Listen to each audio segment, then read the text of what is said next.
Peace TV reporters have been active at the UN headquarters since 2010, the age of former UN Secretary General Ban Ki-moon. They are often invited to gather pictures and news about high-level meetings and events at the UN headquarters.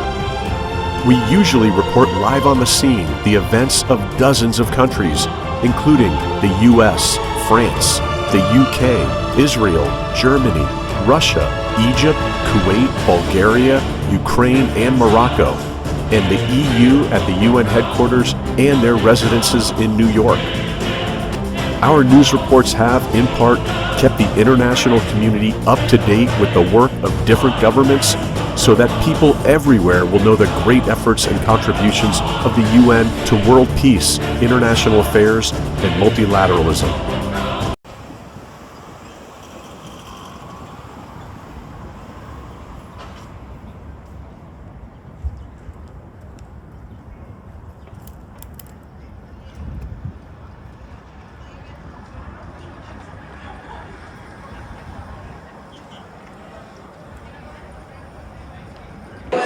I'm really happy that I am because, well, I used to be years ago, I used to work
This is an adaptation of the original version that was shown at the illegal slave lodge in Cape Town in 2022. It examines slavery in South Africa and highlights stories of individuals enslaved at the slave lodge over 3 decades at the turn of the 17th century.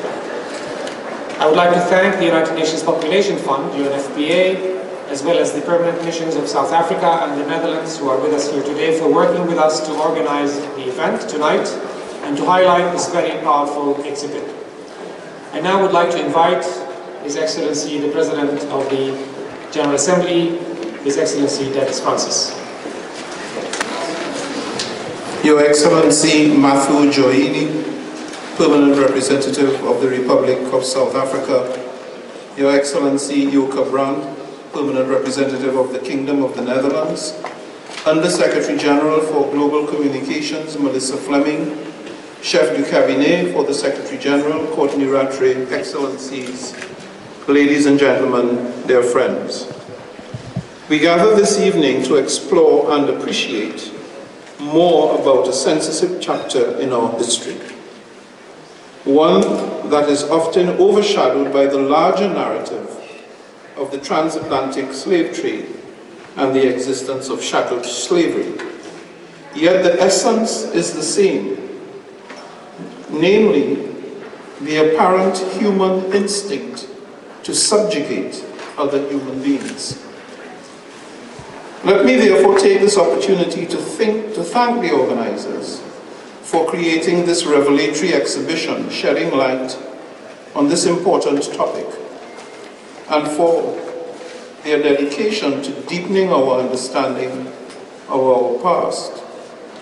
While millions of enslaved Africans were forcibly taken to the Americas, another significant yet less known journey of enslavement was taking place at the very tip of Africa, at the Cape of Good Hope.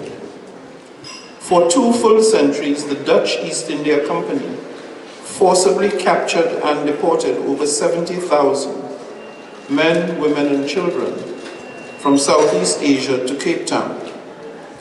These individuals suffered immense injustice and unimaginable hardships under the harsh overlordship of their captors and masters. Unlike in the Americas, where most slaves originated from West Africa, those brought to the Cape came from India, Indonesia, East Africa, Mauritius, and Madagascar. Upon arrival, they were stripped of their identities, often renamed after the month they arrived, transforms the sight of human wrongs into one of human rights. Excellencies, ladies and gentlemen, as I close, let me share with you that just 2 days ago, I had the privilege of delivering a special address at the New Schools Institute of Race, Power, and Political Economy, where I delved deeper into the enduring legacies of the transatlantic slave trade and emphasized the critical need for reparatory justice. Understanding these histories through discussions like today's exhibition event is crucial, as they not only deepen our appreciation of our shared past, but also teach us valuable lessons about avoiding the commission of certain acts and behaviors in the future, and ensure that the faces and names of the Cape of Good Hope, at the Cape of Good Hope, are remembered, not as mere objects, but as vital contributors to our cultural diversity. Let us carry forward the knowledge and insights from these exhibitions, fostering a deeper understanding and appreciation of the complex and often painful tapestry. The significance of understanding the identities and the forebearers of these people. Who were they? What kind of work did they do? And how have they managed to survive in a hostile, foreign, and violent environment? cannot be overstated. Befittingly so, this exhibition aims to answer these questions and more. It seeks to oblige us to reflect on some of these untold stories, honoring the courage, resistance, and resilience of these enslaved people, and their profound but unacknowledged contributions to humanity. This powerful exhibit does not only recount past atrocities, it transforms the site of human wrongs into one of human rights. Excellencies, ladies and gentlemen, as I close, let me share with you that just 2 days ago, I had the privilege of delivering a special address at the New Schools Institute of Race, Power, and Political Economy, where I delved deeper into the enduring legacies of the transatlantic slave trade and emphasized the critical need for reparatory justice. Understanding these histories through discussions like today's exhibition event is crucial, as they not only deepen our appreciation of our shared past, but also teach us valuable lessons about avoiding the commission of certain acts and behaviors in the future.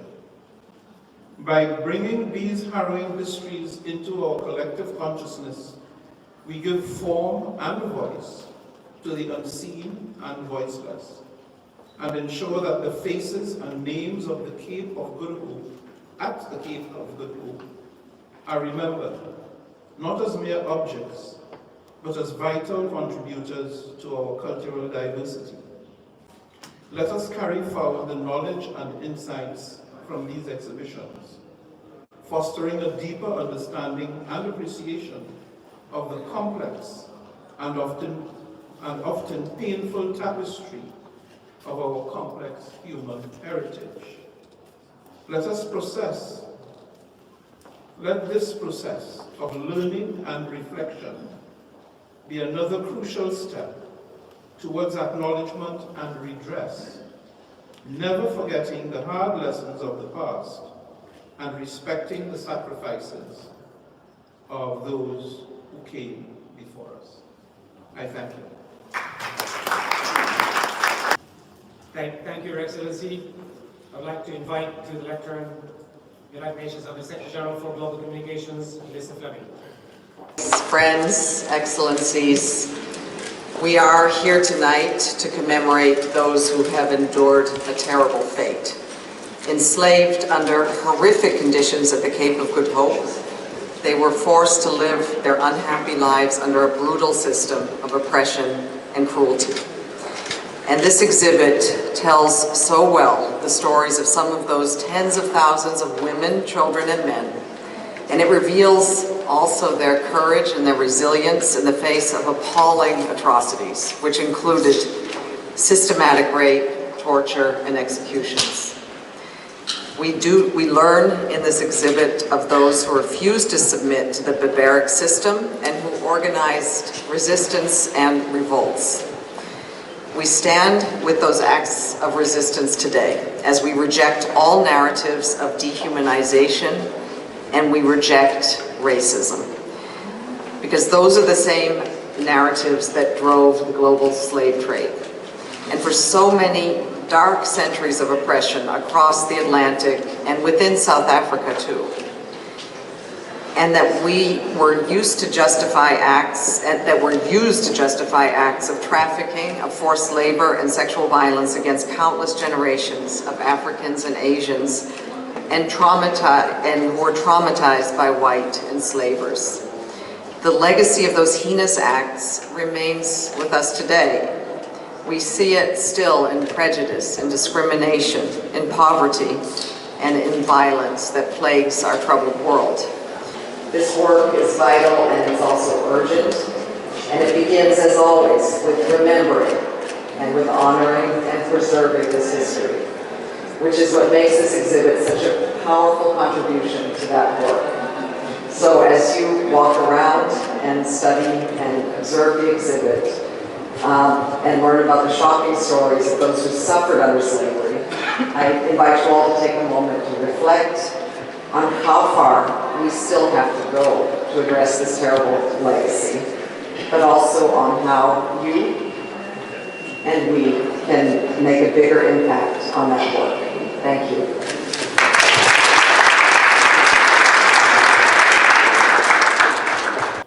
Thank you, Melissa. I'd like now to invite the Secretary General Chef de Cabinet, Courtenay Rattray, to say. They resonate far beyond the Cape of Good Hope, in countries in Asia, in our host country of the United States, and in my own country of Jamaica.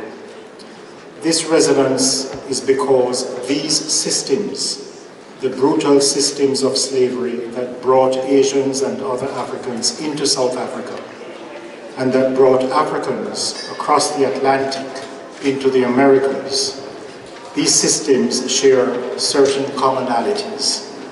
They were rooted in the original lie of white supremacy, which animated and justified the horrors of the transatlantic slave trade, and later on, the Jim Crow laws adopted in this country, as well as the odious apartheid system that existed in South Africa. It is regrettable, though not entirely surprising, that these legacies of oppression and degradation continue to poison our communities and societies to this very day, through racism, poverty, violence, and inequality, and through a legacy of self-denigration, the vestiges of which are still evident in low self-esteem among some, although thankfully among the minority.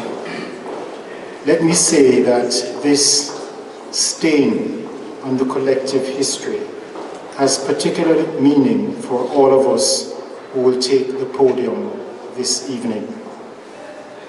It is a pleasure and honor for me, therefore, to join with my sister, Ambassador Maher, who I should say served as High Commissioner of her country in Jamaica for a period of 5 years. I therefore have no doubt that she knows the story of Queen Nanny of the Maroons, whose resolute resistance against slavery in Jamaica forced the British Empire to the peace table. Cultural heritage plays a pivotal role in dealing with our past, acting as both a mirror but also a bridge. It reflects the richness of our history, showcasing the traditions, values, and experiences that have shaped societies over generations. In cases where historical injustices have occurred, cultural heritage can facilitate healing. By commemorating the experiences of all involved, acknowledging suffering and celebrating resilience and contributions. The Iziko Slave Lodge Museum is a poignant testament to South Africa's complex history, particularly marking the colonial origins and journey. This museum, one of the oldest buildings in Cape Town, originally served as housings for slaves of the Dutch East India Company. It has also served as a government offices building and a Supreme Court building, but today it functions as a powerful educational resource that encourages reconciliation through education. It is a metaphor of our journey from an era of persecution and oppression to democracy and Ubuntu. Dear friends, we are very pleased to co-host this exhibition with the UN partners and most importantly with the Kingdom of the Netherlands. The symbolism of this action reflects the spirit of reconciliation and building a global community together. Understanding our past is crucial for reconciliation and healing. It allows us to comprehend the context and complexities of painful events and fosters empathy and compassion. By delving into historical events and the motives behind actions, we can uncover the roots of misunderstandings and injustices. The Iziko Slave Lodge Museum and others like it play a crucial role in the process of reconciliation and healing. It provides a space for reflection and dialogue, allowing individuals and communities to engage with their history collectively. Through learning and acknowledgement, society can be better and reflect on past injustices and work towards a more equitable future. We are very pleased as co-hosts to have been able to share this history of South Africa, the history of all of us, I think, with you. And I'm very pleased to hear, Melissa, that it will be around for the next, until the end of May. Thank you very much. Thank you, Your Excellency. I would like now to invite, even though she has not served in Jamaica, the permanent representative of the Kingdom of Netherlands to the United Nations, Ms. Yoka Brandt.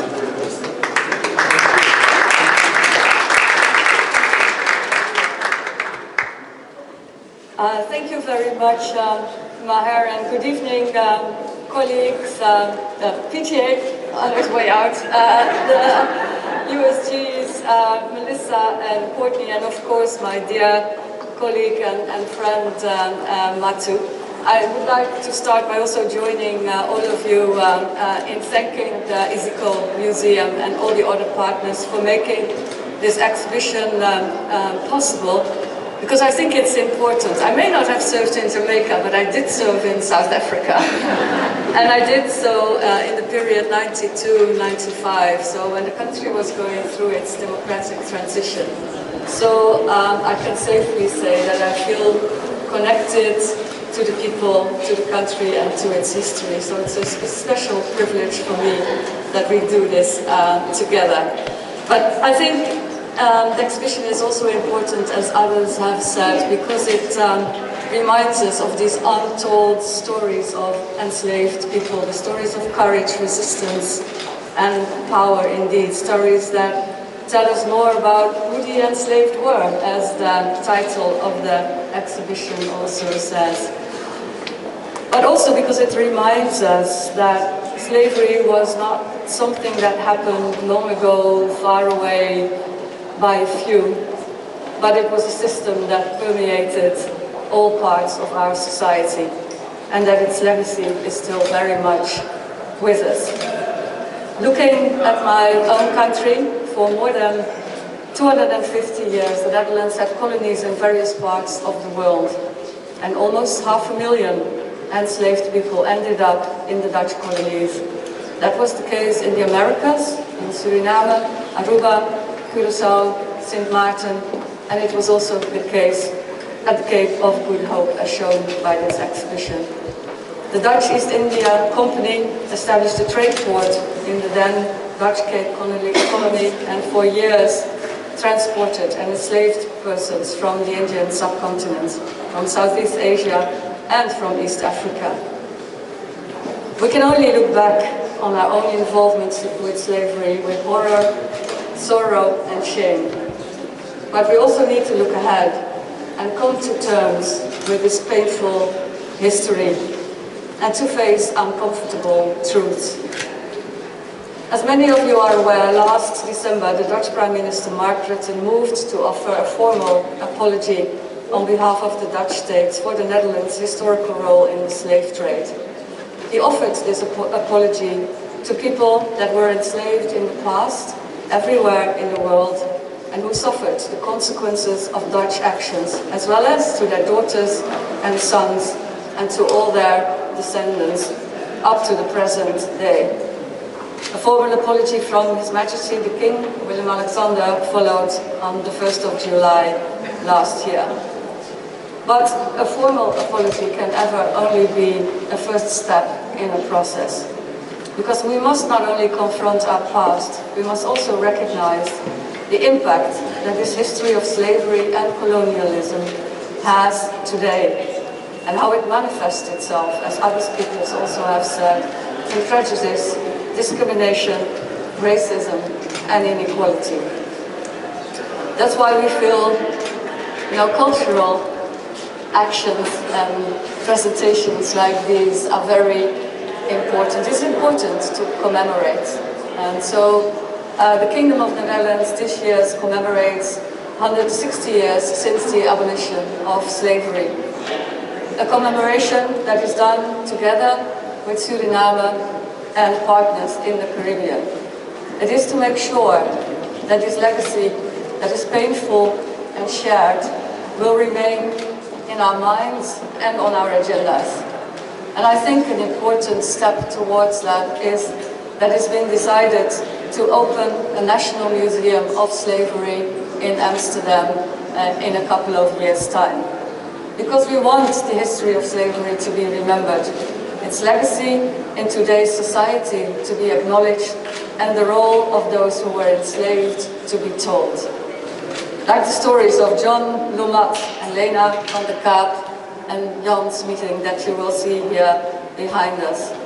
And the stories of bravery of those who stood up, like Louise van Mauritius, and in the Dutch Caribbean, Tula from Curaçao, and Lokai from St. Martin, and as we just heard Queen Nanny from Jamaica. I know these are just steps on a long road that we still need to travel, but I see this exhibition and the museum as another of these steps. And for me, the power of the exhibition here is in the stories of the individuals, those who suffered under slavery, those who rebelled against it, but through those stories, it also lays bare the system of slavery, the system in which women, men, and children were bought and sold as property, forced to work and held in captivity for the profit of other people, other economies, and other countries. A system that leaves its marks in our society up to this day. I know there is no undoing the past, but I think in the here and now we can work together to heal, to repair, and to get to a better and more equal and just world. I thank you.